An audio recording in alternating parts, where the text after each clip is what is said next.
Nous avons quitté le pays en 1971. J'avais à peine 4 ans. Je n'ai aucun souvenir de cette toute première partie de mon existence. Aucun souvenir de Beyrouth, ni du pays qui m'a vu naître. Au fil du temps, je me suis construit une ville intérieure.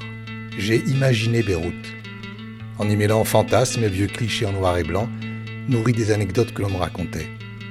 À la maison, on ne parlait pas arabe, même lorsque nous habitions au Liban. L'arabe, c'était ailleurs, dans la rue, dans les magasins. Entre nous, nous utilisions le français. J'ai forcément parlé arabe.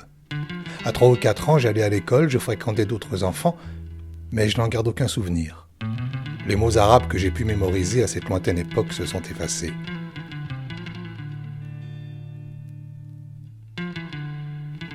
Je découvre Beyrouth en retenant mon souffle.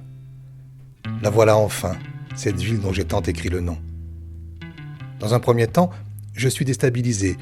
Beyrouth n'est pas calme, mais elle oscille, passant de la laideur d'un chantier, de l'arrogance d'un building, à un espace préservé, une parenthèse, que l'on traverse pour quelques pas.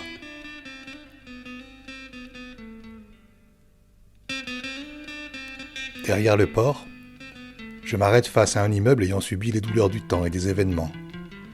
Des traces de la guerre, de l'explosion du port 1 an et demi plus tôt, de la mutation. J'essaye d'imaginer ce qu'était autrefois ce bout de rue, vivant, habité, en vain. Les éboulis et les fissures gomment la splendeur d'alors, celle de mon enfance.